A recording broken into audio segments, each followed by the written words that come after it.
Hello, my name is Kristin Nelson. I am a Master of Social Work student at Liberty University. Before we begin today, I did just want to speak to you about a few things to make sure we're both on the same page and we understand everything. Did you receive a form earlier that you signed about informed consent? Okay, good.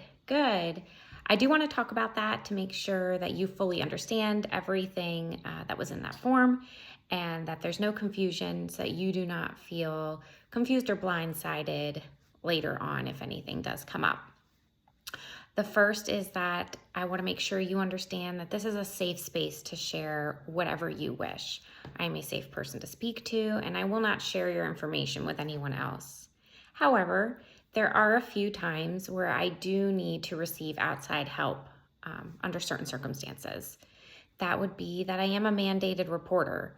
So that means I am required to get a little bit of extra help if I find out that there is neglect or abuse of a child or of an elderly person or of someone else who cannot help themselves because they are incapacitated in some way. So if through our conversations, I do find that out, I will need to share that conversation and that information with someone so we can get help for those people so that we make sure everyone remains safe. Do you understand? Good. The second is that in that same sense, I want to make sure that you are always safe. So if at any time you tell me or I feel that you may harm yourself in any way, I will need to share that conversation with someone else as well to make sure that we get you the help that you need. We don't want you hurt in any way, so I want to make sure that we always get you what you need and keep you safe. Do you have any questions about that? Does that make sense? Good.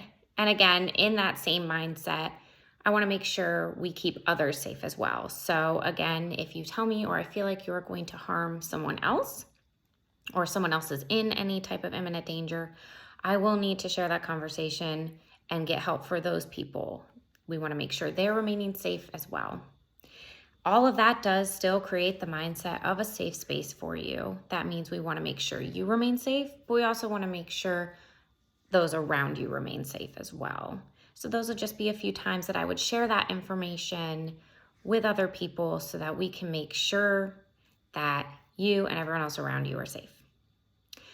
I may also at times share some information about your situation with my supervisor. They have access to the information that happens in our sessions anyway, and I wouldn't be sharing with them just to tell your story to someone who will listen. It would be if I felt like they could provide some wisdom or some guidance for me to better be able to help you. So I may ask them some questions or get them to look over the information so we can make sure you're receiving the best care possible. I may also consult with another professional that maybe is an expert in an area that you're needing some help in so I can get their view on it. I'll share with them as little information as I possibly can, just what they need to know to help me help you better. Do you have any questions about that? Great. So out of everything I've talked about with helping you remain safe, helping others remain safe, sharing with my supervisor or another professional, is there anything you need more clarification on or you're confused about? Good. I'm glad to hear that. Another time I may need to share some information with someone else would be if a court subpoenaed my records. So if they needed information from things that happened in our session, they would request that I give that information, and I would need to give that information to them. That doesn't mean just a police officer or a lawyer or anyone can just come and get that information and get the notes. They would need to actually have it be court mandated and court required. And I would require to see all the legal documents and make sure that it is a good reason and that they have the right to this information. And then I could hand it over to them. So it would actually be something they would need to receive a subpoena for and give to me before I would hand that over. Does that make sense? Good.